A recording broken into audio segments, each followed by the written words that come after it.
The intellectual roots of critical thinking are as ancient as its etymology, traceable ultimately to the teaching practice and vision of Socrates 2500 years ago, who discovered by a method of probing questioning that people could not rationally justify their confident claims to knowledge. Confused meanings, inadequate evidence, or self-contradictory beliefs often lurked beneath smooth but largely empty rhetoric. Socrates established the fact that one cannot be dependent upon those in authority to have sound knowledge and insight. He demonstrated that persons may have power and high position and yet be deeply confused and irrational. He established the importance of asking deep questions that probe profoundly into thinking before we accept ideas as worthy of belief. He established the importance of seeking evidence, closely examining reasoning and assumptions, analyzing basic concepts, and tracing out implications not only of what is said but of what is done as well. Finally, his method of questioning is now known as Socratic questioning and is the best known critical thinking strategy. In his mode of questioning, Socrates highlighted the need in thinking for clarity and logical consistency. On that note, allow me to introduce myself as a soft skill trainer from the Department of Career Planning and Development at Chandigarh University, and welcome to today's soft skill video session. Today's session is to help you understand the process of critical thinking and how to arrive at the right conclusion. Critical thinking is the ability to think clearly and rationally, understanding the logical connection between ideas. It has been the subject for much debate and thought since the time of early Greek philosophers such as Plato and Socrates, and has continued to be a subject of discussion into the modern age. For example, the ability to recognize fake news. Critical thinking might also be described as the ability to engage in reflective and independent thinking. In essence, critical thinking requires you to use your ability to reason. It is about being an active learner rather than a passive recipient of information. Critical thinkers rigorously question ideas and assumptions rather than accepting them at face value. They will always seek to determine whether the ideas, arguments, and findings represent the entire picture and are open to finding that they do not. Critical thinkers will also identify, analyze, and solve problems systematically rather than by intuition or instinct. So someone with critical thinking skills can, first, understand the links between ideas, second, determine the importance and relevance of arguments and ideas, third, recognize, build, and appraise arguments, fourth, identify inconsistencies and errors in reasoning, fifth, approach problems in a consistent and systematic way, and sixth, reflect on the justification of their own assumptions, beliefs, and values. So it can also be said that critical thinking is thinking about things in certain ways so as to arrive at the best possible solution in the circumstances that the thinker is aware of. In more everyday language, it is a way of thinking about whatever is presently occupying your mind so that you can come to the best possible solution. The skills that we need in order to be able to think critically are varied and include observation, analysis, interpretation, reflection, evaluation, inference, explanation, problem solving, and decision making. Specifically, we need to be able to first think about a topic or issue in an objective and critical way. Second, identify the different arguments there are in relation to a particular issue. Third, evaluate a point of view to determine how strong or valid it is. Fourth, recognize any weakness or negative points that there are in the evidence or argument. Fifth, notice what implications there might be behind a statement or an argument. And sixth, provide structured reasoning and support for an argument that we wish to make. You should be aware that none of us think critically all the time. Sometimes we think it almost any way but critically. For example, when our self-control is affected by anger, grief, or joy, or when we are feeling just plain bloody-minded. On the other hand, the good news is that since our critical thinking ability varies according to our current mindset, most of the time we can learn to improve our critical thinking ability by developing certain routine activities and applying them to all problems that present themselves. Once you understand the theory of critical thinking, improving your critical thinking skills takes persistence and practice. Try this simple exercise to help you to start thinking critically. Think of something that someone has recently told you, then ask yourself the following questions. Who said it? Someone you know, someone in a position of authority or power. Does it matter who told you this? What did they say? Did they give facts or opinions? Did they provide all the facts? Did they leave anything out? Where did they say it? Was it in public or in private? Did other people have a chance to respond and provide an alternative account? When did they say it? Was it before, during, or after an important event? Is timing important? Why did they say it? Did they explain the reasoning behind their opinion? Were they trying to make someone look bad or good? And how did they say it? Were they happy or sad, angry or indifferent? Did they write it or say it? Could you understand what was said? One of the most important aspects of critical thinking is to decide what you are aiming to achieve and then make a decision based on a range of possibilities. Once you have clarified that aim for yourself, you should use it as the starting point in all future situations requiring thought and, possibly, further decision making. Where needed, make your workmates, family, or those around you aware of your intention to pursue this goal. You must then discipline yourself to keep on track until changing circumstances mean you have to revisit the start of the decision making process. However, there are things that get in the way of simple decision making. We all carry with us a range of likes and dislikes, learned behaviors, and personal preferences developed throughout our lives. They are the hallmarks of our being human. A major contribution to ensuring we think critically is to be aware of these personal characteristics, preferences, and biases and make allowances for them when considering possible next steps, whether they are at the pre-action consideration stage or as part of a rethink caused by unexpected or unforeseen impediments to continued progress.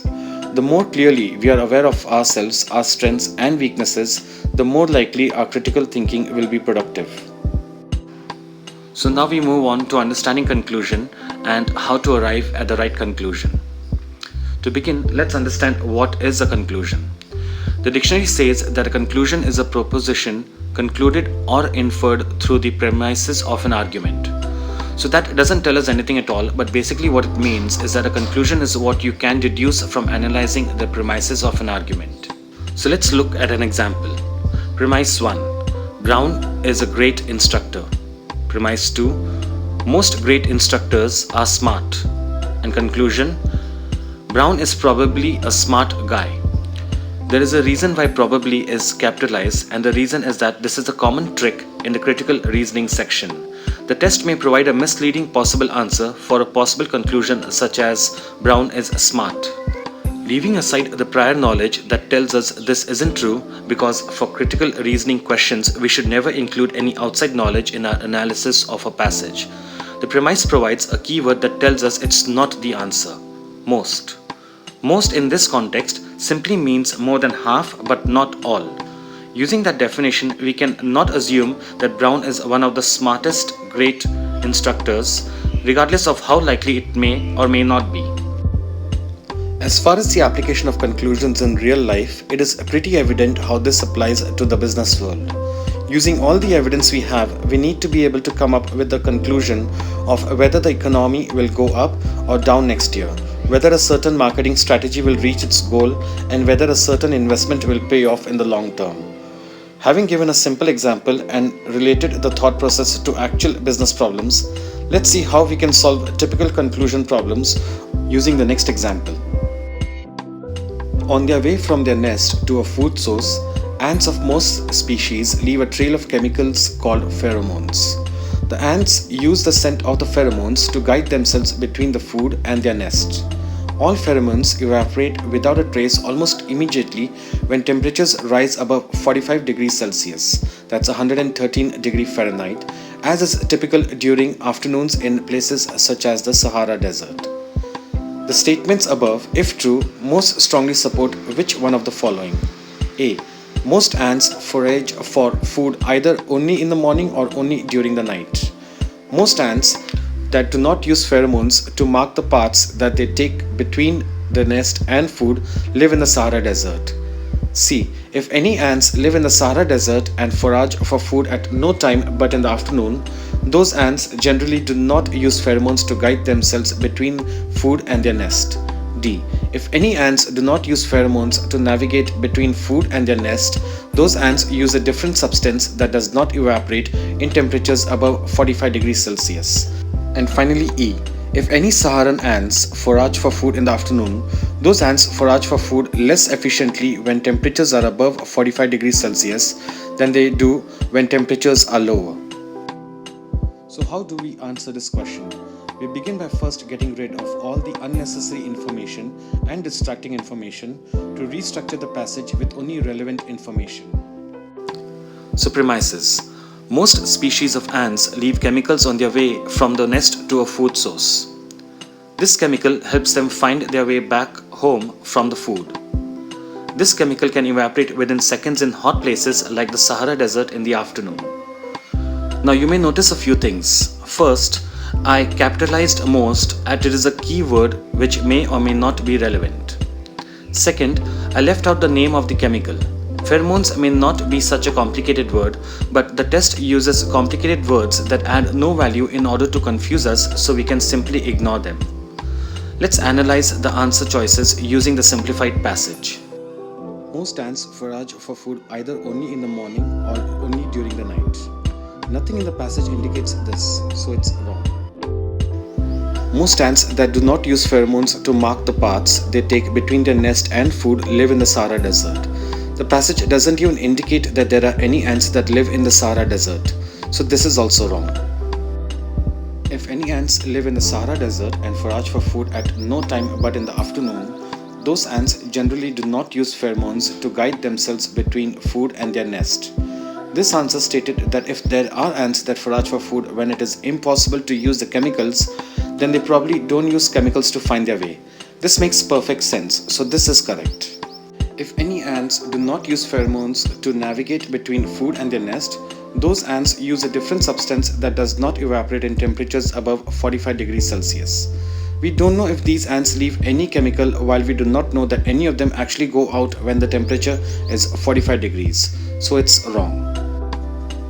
If any Saharan ants forage for food in the afternoon, those ants forage for food less efficiently when temperatures are above 45 degrees Celsius than they do when temperatures are lower.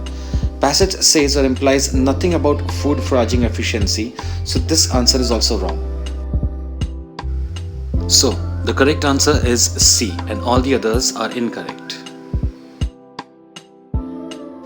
The next problem is an exercise for you to solve by yourself. Stronger patent laws are needed to protect inventions from being pirated.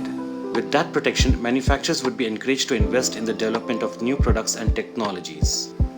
Such investment frequently results in an increase in a manufacturer's productivity. Which of the following conclusions can most properly be drawn from the information above? A. Stronger patent laws tend to benefit financial institutions as well as manufacturers. B. Increased productivity in manufacturing is likely to be accompanied by the creation of more manufacturing goods. C. Manufacturers will decrease investment in the development of new products and technologies unless there are stronger patent laws. D. The weakness of current patent laws has been a cause of economic recession. And finally E. Stronger patent laws would stimulate improvements in productivity for many manufacturers. Now, I would recommend you to pause the video and first solve the problem. And after you finish solving the problem, you can resume to find the answer.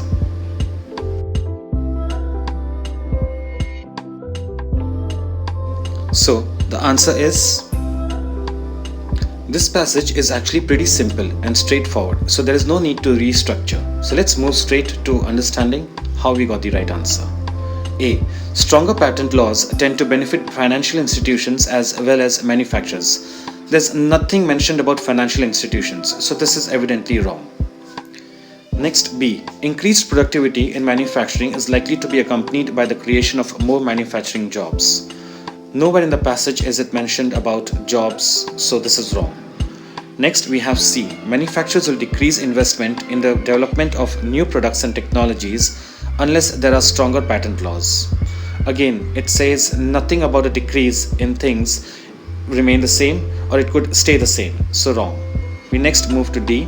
The weakness of current patent laws has been a cause of economic recession. Again, nowhere in the passage is anything mentioned about any economic recession, so this is also wrong. And finally, E. Stronger patent laws would stimulate improvements in productivity for many manufacturers. The passage states that A leads to B and B leads to C. This answer choice states that therefore A leads to C. And this makes it the right answer. So the correct answer was E. So that brings us to the end of today's session. Thank you for attending and watching it. I wish everyone a good day. Stay safe, stay happy, and take care. Bye.